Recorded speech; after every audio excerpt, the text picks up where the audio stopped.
여러분 안녕하십니까? 이수욱TV의 이수욱입니다.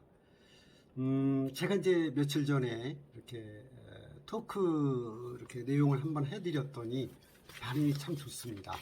제가 맨날 이제 노래만 빡 그 목에다 힘을 줘가지고 막 노래를 그 뭐라 합니까? 커버송이라고 해서 특히 조용필 선배님 노래 부르면 막 하고 올리다 보니까 왜 이렇게 목에 힘을 줘서 노래를 하십니까? 물론 목에만 힘 줘서 그 정도 올라가진 않죠. 고음에서는 저는 복근도 씁니다. 복근을 쓴다기보다는 배에 힘을 줘. 배에 힘도 많이 들어가요. 그렇게까지 잘 해왔는데 요즘 이제 뉴스가 뭐 아시다시피 어마어마한 뉴스들이 막 터지지 않습니까? 이 뉴스의 힘, 어떻게 보면 이 뉴스의 시대를 보면은 알랭 드 보통은 그런 얘기를 했습니다. 알랭 드 보통은 아시다시피 이제 프랑스에서 태어나서 글을 쓰는 작가인데, 이 사람 이제 주로 일의 슬픔과 뭐 행복 또는 뭐 여행의 기술 이런 책을 많이 썼어요. 불안이라는 책도 있죠. 뭐 이렇게 많이 들여다봤는데 한 10여 년 된 것 같습니다. 상당히 도움이 됐습니다. 우리나라의 이제 김훈 작가라든가 이런 분들이 쓴 글도 있지만 해외에 쓴 분들 중에서는 또 꽤 괜찮은, 또는 뭐 무라카미 하루키가 쓴 글과 같이 이렇게 대별되는, 비교되는 뭐 이런 글 중에 이제 뉴스의 시대라는 걸 이제 제가 읽은 적이 있는데, 그건 한 7년 전 된 것 같습니다. 이 뉴스를 들여다보면 세상이 돌아가는 걸 알게 되고, 세상이 돌아가는 걸 알게 된다는 거는 결국에 지혜가 이제 이렇게 키워진다, 이렇게 보는 겁니다. 우리가 많이 그러지 않습니까? 독서를 많이 해라, 또는 뭐 이렇게 책을 많이 읽어라, 또는 세미나라든가 포럼 같은 데 참여를 해봐라, 이런 얘기를 많이 합니다. 그게 다 왜 그렇습니까? 이것은 하나의 어떤 돌아가는 세상의 줄기와 가지와 줄기, 그리고 낙엽을 보기 위해서겠죠. 그래서 이제 저 같은 경우에 이제 뉴스를 많이 보죠. 저도 뭐 시사 뉴스라든가 또는 뭐 일반 뉴스, 과학 뉴스 이런 것까지 많이 보는데, 특히 요즘 문제가 되고 있는 아주 큰 줄기를 보면서 인투이션, 제 직관으로 떠올린 단어는 이겁니다. 세뇌입니다. 세뇌. 영어로 이거를 좀 이렇게 보면은 brain washing, 그러니까 뇌를 이렇게 세척을 한다, 이런 얘기 되나요? 무섭네, 약간. 마인드 컨트롤 뭐 이런 얘기도 있는데, 하여튼 뇌를 워싱 시키는, 브레인 워싱 하는 이유가 뭘까요? 반복적이라서 그럴까요? 아니면은 당하는 사람에게, 세뇌 당하는 사람에게 아주 긴밀하게 미묘하게 침투를 해서 그 뇌를 혼란시켜서 그럴까요? 아마 그런 것들이 많이 해당이 될 겁니다. 그래서 오늘 제가 이제 토크하게 되는 주요 내용은 세뇌에 대한 실제적인 의미와 또는 실례를 한번 몇 가지 들어볼까 이렇게 합니다. 자, 제가 왜 이런 세뇌에 대한, 브레인워시에 대한 얘기를 떠올리게 됐냐면은 최근에 일어나고 있는 사건 사고에 이 말이 많이 들어간다 입니다. 자, 비근한 이유로 첫 번째, 최근에 전우원 씨 사건이 있었지 않습니까? 전우원 씨, 전두환 전 대통령의 손자이자 전재용 씨의 아들, 두 형제가 있는데 그 중에 아들입니다. 어느 날 갑자기 전우원 씨가 나타나서 자신의 패밀리, 다시 말해서 할아버지 때부터 해서 아버지, 그 다음에 그 아버지의 감춰둔 여자, 이분들로부터 해서 자기가 피해를 입어서 세뇌당해서, 그러니까 할아버지가 이 전우원 씨의 집에서 자랄 때, 어릴 때의 세뇌는 뭐냐면, 할아버지는 아주 위대하고 훌륭한 사람이다, 민주주의자다, 뭐 이런 얘기를 이제 세뇌를 당했다, 이렇게 보는 거죠. 글쎄요, 그게 이제 그 집안의 가풍이 될 수도 있겠고, 당연히 그 집안의 대통령이 나왔으니까 그렇게 얘기할 수밖에 없었겠지만, 그것이 반복될수록 이 전우원 씨는 아마 본인이 지금 생각하니까 세뇌되었다, 이렇게 생각할 수 있는 것입니다. 그런 사례가 하나 있고, 또 두 번째 사례를 한번 볼까요? 전우원 씨 말고 또 어떤 사례가 있을까요? 네. 우리가 요새 나오는 책 GPT 이런 문제 보는데, 자, 이런 챗 GPT도 결국에는 거대 AI, 다시 말해서 거대 인공지능에 인풋된 여러 가지 데이터와 자료에 의해서 우리가 흔히 얘기하는 딥러닝이라든가 연습화됐다 이거죠. 그래서 연습화된 것이 데이터가 쌓이다 보니까 쌓여진 데이터 내에서의 예전에는 그 데이터만 중첩이 됐었는데 분류하고 분석해서 결론을 내리는 판단의 증거를 제시하는 이런 기능이 이제 발달이 된 거죠. 최근에는 뭐 이런 얘기가 있답니다. 그 입력시키는 사람들, 여기에다 뭐 입력시키는 사람들, 이분들의 직업이 상당히 미국에서 뜬다고 합니다. 그게 뭐냐면 프롬프트 엔지니어라는 그 직종이 생겨났는데, 쉽게 얘기하면은 뭐 검색어를 우리가 구글이나 이제 챗 GPT에 검색어를 넣는데 문장을 넣거나 그랬을 때 우리가 질문력이 좋아져야 된다고 하지 않습니까? 근데 이 질문을 하는 사람에 따라서 약간 좀 떨어지는 사람은 약간 떨어진 내용을 집어넣을 수밖에 없고, 상당한 권위자, 전문가 또는 교수들의 경우에는 좀 나은 그 질문력이 발달될 수 있는 것입니다. 그렇다 보니까 이 차이가 있다. 그래서 그걸 전문적으로 넣는 사람들이 직업이 있어서 고액의 연봉을 받고 있다. 이런 얘기까지 있는 겁니다. 그래서 지금 제가 말씀드리는 게, 자, 그럼 뇌가 자꾸 업그레이드가 되는 거 아니겠습니까? 인간은 감정적이나 감성적으로 어떤 지능화된 것이 계속 지식 정보가 들어올 때 세뇌가 된다고 하는데, 인공지능의 경우에는 무슨 좋은 정보든 나쁜 정보든 광대한 정보든 이러한 데이터들이 들어와서 새로운 자기의 생각을 가지고 있을 때 어떤 질문을 하면 그걸 뽑아내는 것입니다. 그렇다 보니까 틀린 경우가 나올 수 있어요. 틀린 경우가 나올 수 있고, 인공지능이 대답할 수 없는 부분이 분명히 있죠. 당연히 분명히 있죠.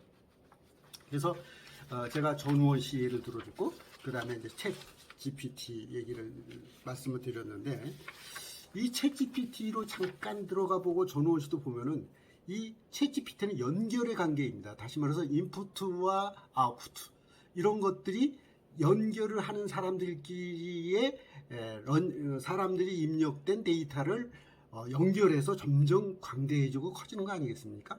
이 많은 사람들의 데이터, 우리가 위키피디아라든가 위키트리 같은 데 들어가면 방대한 그 지식 정보가 들어가 있지 않습니까? 이게 지식 기반 사회의 하나의 특징인데, 이것들이 소통되고 스스로 학습을 해서 새로운 개념을 창출해내고, 심지어는 뭐 나쁜 사람이라든가 또는 나쁜 국가들, 뭐 예를 들어서 이런 국가들이 나쁜 정보를 주고받아서 선한 나라를 공격할 수도 있는 겁니다. 이제 예를 들자면 우리가 지금 얘기하는 뭐 푸틴이라든가 시진핑이 회담을 하고 거기서 결정되어진 것을 어떻게 할 때, 이런 것들이 동맹국 간에는 그들의 이익을 취하는 거지만 다른 우방 국가들에게는, 민주 우방 국가들에게는 손해가 될 수 있는 것입니다. 그런 것들, 그런 그 지식 정보마저도 이 AI에 들어가 있다가 챗GPT4로 이렇게 막 나올 때, 이야기가 나올 때, 또 이거를 범죄 단체라든가 마피아라든가 이런 데서 활용을 하게 되면 아주 나쁜 결과를 초래할 수도 있다는 것이죠. 그게 굉장히 이제 윤리 문제가 되기 때문에 AI 윤리 문제가 이제 그 눈앞에 다가온 것입니다. 하여튼 이제 전우원 씨와 이제 챗GPT 얘기를 했는데, 제가 오늘 얘기하고자 하는 건 이 세뇌에 대한 겁니다. 자, 이제 세뇌에 대한 거를 제가 좀 들어가 보도록 하겠습니다.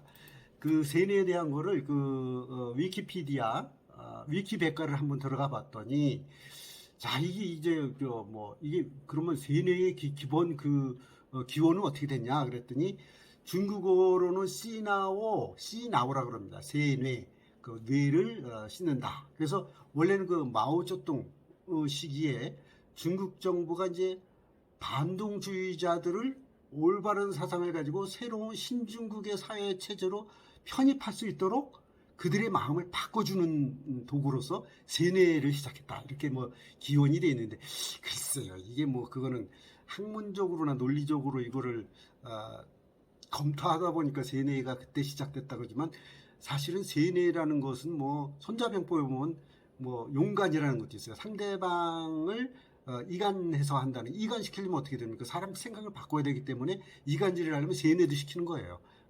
그렇게 생각하면은 인간이 가지고 있는 지능이 발달되면서 이미 오래전부터 시작이 됐다 보지만, 하여튼 기원을 여기 이제 위키백과에는 중국어로 씨나오라고 하고, 모택동, 마오쩌둥식의 그들에게 반동하는 주의자들을 이렇게 전향시키기 위해서, 편입시키기 위해서 썼던 방식이 바로 이게 이제 세뇌 방식이다. 그런데 민주적이지 않죠. 자유적이지 않고 강제적 설득 행위를 하는 거죠. 계속해서 반복해서 겁을 주고 억압해서 뇌가 변화하게 만드는 거니까, 뇌가 변하면 말이 변하고 행동이 변화하니까, 그래서 세뇌가 된다고 보는 거죠. 근데 이제 도교에 이런 얘기가 있답니다. 세심, 우리 이런 얘기 듣잖아요. 마음을 닦는다든가 세심, 그런 용어도 있고, 이제 그 변형해서 세뇌, 뇌를 씻는다, 이렇게 이제 쓰는 거라 이렇게 돼 있습니다. 옥스퍼드 영어 사전에는 brain washing이라는 단어가 나왔는데, 이 단어가 사용된 그 기원을 보면 1950년 9월 24일 날 발행된 마이애미 뉴스 신문의 뉴스 기자인 에드워드 헌터가 기고한, 그래서 최초로 이 말이 사용됐다고 합니다. 그래서 기원이 이렇게 됐다. 기자로 위장한 CIA 요원으로 의심받는 인물이었다는 거죠. 이 에드워드 헌터라는 이 기자가. 그래서 이 에드워드 헌터와 그 외 일부 인물들은 한국 전쟁 당시, 그러니까 코리안 워 당시에 일부 미국인 전쟁 포로들이 왜 중국인 간수들과 협력하거나 그중 일부는 심지어 중국 편으로 전향했는지 그 이유를 설명하다 보니까 세뇌되었다, 이렇게 된 겁니다. 자, 다시 한번 정리하자면, 에드워드 헌터라는 기자와 그 일부 사람들이 한국 전쟁 당시 미국인 표로가 됐다. 그런데 미국인 표로들을 왜 중국 정부의 중국인 간수들에게 협력해서 중국 편으로 전향했느냐? 그게 세뇌되어서 그렇다, 이렇게 기원이 그렇다 이겁니다. 그래서 재밌는 얘기가 되죠. 이 세뇌의 기원을 따져보니까.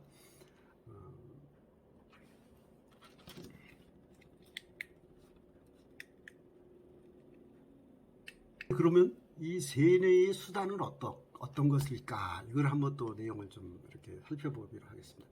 첫째는 상대를 철저하게 지배하고 상대로부터 자유를 뺏고 기거를 위해서는 생리적 욕구에 이르기까지 엄격히 관리하고 통제함으로써 무력감을 준다는 겁니다. 여러분들 요새 그 사이비 종교 얘기 많이 나오지 않습니까? 그 사이비 종교인이 성적 억압을 통해서 성폭행을 한다거나 이런 경우에 이제 이게 쓰는 무력감을 주고, 그 사람이 가진 여러 가지 능력이라든가 재능을 완전히 빼내서, 정신력을 빼내서 그 사람이 무력감을 주니까 그리고 또 자신은 신이다, 메시아다, 나는 신이다, 이렇게 하니까 그 무력감에 빠져서 복종하게 되고 세뇌되는 거 아닙니까? 그러니까 최근에 이렇게 탈출한 사람들도 그런 얘기를 많이 합니다.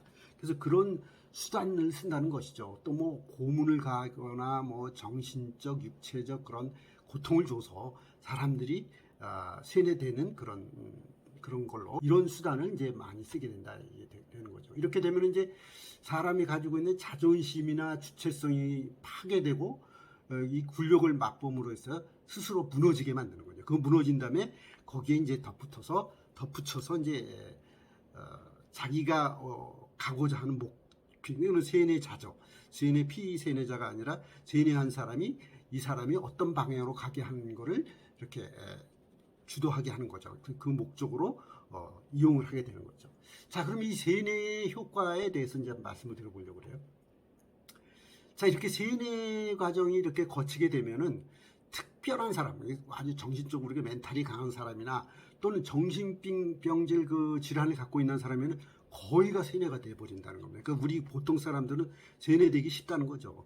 사실 말이지만 멘탈이라는 게 그게 유재석 씨가 멘탈이 강하다고 그러는데, 그런 특별한 사람들 위에는 보통 사람들이 이렇게 멘탈이 강하겠습니까? 이게 세뇌 수단에 의해서 무기력해지고 고통을 감내하다 보면 무너지고, 그래서 우리가 이 북한에 보면은 북한으로 이렇게 북한에 납치가 되거나 납북돼서 간 그 목사님이나 이런 분들이 멘탈이 무너져서 결국에는 울고불고 하면서 전향을 했다가 다시 또 돌아오면 또 전향하는, 재반복되는 그런 걸 우리가 많이 볼 수 있습니다.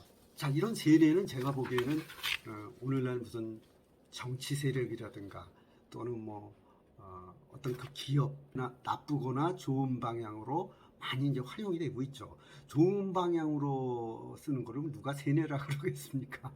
그거는 어떻게 보면 기업 같은 경우는 기업 문화를 형성해서, 기업 이념이라든가 기업 문화를 형성해서 회사 발전이라든가 뭐 요즘 얘기하는 ESG 경영이 잘 되도록 하는 것이고, 그렇지 않은 경우에는 어떤 부작용이 나오겠죠. 아무래도 부작용이 나와서 결국에는 사회 불안 요소가 되고, 그 다음에 기업이 지속적으로 발전하는데 저해 요인이 될 수 있습니다.